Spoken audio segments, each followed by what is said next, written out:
श्रीपाद राजन शरणम पठाडे. श्रीपाद वल्लभ चरित्रामृत हा एक महान ग्रंथ आहे. हा ग्रंथ अतिशय गूढ आहे.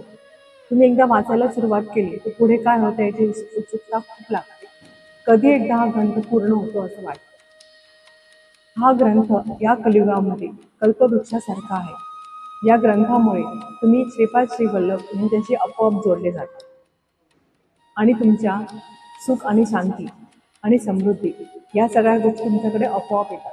या धकाधकीच्या जीवनामध्ये वेळेच्या अभावी मोठा ग्रंथ वाचायला जमणार नाही असं बरेच भक्तांनी सांगितलं आणि इच्छा दाखवली की एक संक्षिप्त चरित्रामृत प्रकाशित झाले पाहिजे.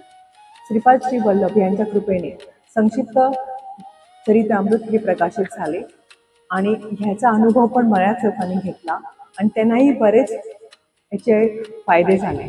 त्यांच्या बऱ्याच समस्या दूर झाल्या आणि त्यांच्या इच्छा पूर्ण झाल्या.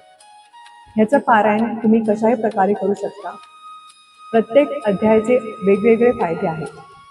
ज्यांना धन ह्याची इच्छा आहे त्यांनी ते अध्याय यांचे पठण करावे.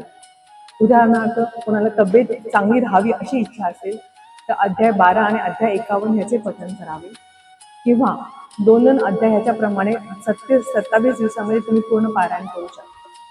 तर आपण आता ह्याच्या पुढे पहिला अध्याय पाहणार आहे आणि माझी अशी खूप इच्छा आहे की प्रत्येकाने प्रत्येक अध्याय बघावा. आम्ही सगळे अध्याय काढणार आहोत हळूहळू आणि प्रत्येकाने प्रत्येक अध्याय बघावा. तुम्ही हा अध्याय वाचू शकता, ह्याचं श्रवण करू शकता किंवा ह्याचं पारायण करू शकता.